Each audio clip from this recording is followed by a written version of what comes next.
Hi అండి, నమస్తే. ఈరోజు వీడియోలో మనం కేక్ కుక్కర్లో స్పాంజ్ కేక్ ఎలా తయారు చేయాలో నేర్చుకుందామండి. ఇది చాలా సింపుల్, చాలా స్పాంజ్గా ఉంటుంది. అచ్చంగా మనం బేకరీలో కొన్నట్టుగానే ఉంటుంది. మీరు తప్పకుండా ట్రై చేయండి. ఈ కేక్ కుక్కర్ అల్యూమినియంది ఉంటుందండి మార్కెట్లో, అంటే స్టీల్ షాప్లో ఉంటుందన్నమాట. అది ఎలా ఉంటుందో కూడా ఈ వీడియోలో చూపిస్తాను. ఎప్పుడైనా మీకు దొరికితే కొని బోల్డెన్ రకాల కేక్లు ట్రై చేయొచ్చు. మరి తయారు చేసుకుందామా? ఈ కేక్ తయారీ కోసం 3 ఎగ్స్ని మనం పగలగొట్టి ఒక గిన్నెలో వేసుకోవాలి. దీని బదులుగా మీరు ఒక 100 గ్రాముల పెరుగు కూడా తీసుకోవచ్చు. చూసారు కదా, ఈ ఎగ్స్ని బాగా గిలకొట్టుకోవాలి. ఇప్పుడు అందులో 1 కప్పు పంచదార పొడి వేసుకోవాలి. అన్నీ ఒకే కప్పుతో కొలుచుకోవాలి. పంచదార వేసి ఈ ఎగ్ మిశ్రమంలో బాగా కలపాలి. ఆ తర్వాత 1.5 కప్పుల మైదా పిండి వేసుకోవాలి. మైదా పిండి బదులుగా మీరు గోధుమ పిండి కూడా వాడుకోవచ్చు. తర్వాత అందులో 1/2 టీ స్పూన్ వంట soda, 1 teaspoon baking powder వేసుకోవచ్చు. ఈ రెండు లేకపోతే 1 టీ స్పూన్ ఈనో పౌడర్ కూడా వేసుకోవచ్చు. ఆ తర్వాత మనం వాసన లేని కుకింగ్ ఆయిల్, అంటే వంట నూనె ఏదైనా వేసుకోవచ్చు. 1/2 కప్పు వేసుకోవాలి. ఇవన్నీ వేసుకొని మనం బాగా కలుపుకోవాలి. చూసారు కదా, ఒకే డైరెక్షన్లో కలపాలి. మీరు కేక్ ఎప్పుడు చేసినా సరే ఒకే డైరెక్షన్లో కలుపుకోవాలండి. అలా కలపపోతే మీకు కేక్ ముద్దగా వచ్చేస్తుంది, స్పాంజీగా రాదనమాట.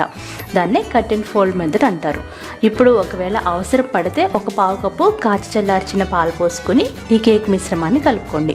అవసరం లేకపోతే పాలు పోయాల్సిన అవసరం ఉండదండి, మామూలుగానే సరిపోతుంది అనమాట. చూసారు కదా, ఒకే డైరెక్షన్లో మనం చక్కగా హోల్డింగ్ కన్సిస్టెన్సీ వచ్చేంత వరకు కలుపుకోవాలి. ఈ వీడియోలో చూపించినట్టుగా రావాలి. మనం అవసరమైతే మరికొన్ని పాలు పోసుకోవచ్చు. 1 టీ స్పూన్ వెనిలా ఎసెన్స్ వేసుకోండి. ఎసెన్స్ బదులుగా మీరు యాలక్కాయల పొడి కూడా వేసుకోవచ్చు. నేను చెప్పాను కదా, కేక్ కుక్కర్ అంటారండి దీన్ని. ఇది అల్యూమినియంది. 150 నుండి 250 వరకు సైజుని బట్టిగా రేట్ ఉంటుందన్నమాట. ప్రతి స్టీల్ షాప్లో ఉంటుంది. మీరు తప్పకుండా ఎప్పుడైనా దొరికితే కొని పెట్టుకోండి. మీ పిల్లల కోసం బోల్డని రకాల కేకులు చేసేయచ్చు. అడుగున ఒక ప్లేట్ ఇస్తారనమాట దీన్ని. దాన్ని మనం ముందుగా స్టవ్ మీద పెట్టుకోవాలి. అందులో ఇసుక కానీ సాల్ట్ కానీ వేసుకొని ఈ విధంగా ప్రెస్ చేసి ఒక 5 నిమిషాలు హై ఫ్లేమ్లో ప్రీహీట్ చేసుకోవాలి. అది ప్రీహీట్ అయ్యేలోపుగా మనం కేక్ కుక్కర్ ఉంటుంది కదా, కేక్ గిన్నె అంటాము, దీంట్లో మనం నూనె రాసుకోవాలన్నమాట. చూసారు కదా, మధ్యలో మనకి కేక్ బేక్ అవ్వదు కదా ఎప్పుడైనా స్టవ్ మీద చేసినప్పుడు. దానికి ఇదొక చక్కటి పరిష్కారం. ఇప్పుడు మనం నూనె రాసిన తర్వాత మనం తయారు చేసి పెట్టుకున్న కేక్ బ్యాటర్ వేసేయాలి. చూసారు కదా, బ్యాటర్ చాలా పర్ఫెక్ట్గా వచ్చింది. మీరు కావాలనుకుంటే డ్రై ఫ్రూట్స్ కానీ టూటీ ఫ్రూటీ కానీ వేసుకోవచ్చు. ఒకసారి ట్యాప్ చేసేసి దీని మీద మూత పెట్టుకొని మనం ఆల్రెడీ ప్రీహీట్ చేస్తున్నాం కదా, దాని మీద పెట్టేసేయాలి. కరెక్ట్గా మనం ప్లేస్ చేయాలన్నమాట, అంటే మధ్యలో ఉంటుంది. దీనివల్ల మనకి కేక్ మధ్యలో కూడా చాలా బాగా బేక్ అవుతుందండి. ఓవెన్ కొనుక్కునే బదులు మనం అఫోర్డ్ చేసే దాంట్లో ఇలా కేక్ కుక్కర్ కానీ కేక్ గిన్నె అంటారనమాట, దీన్ని కొనుక్కొని పెట్టుకుంటే మనకి చాలా బాగా యూజ్ అవుతుంది.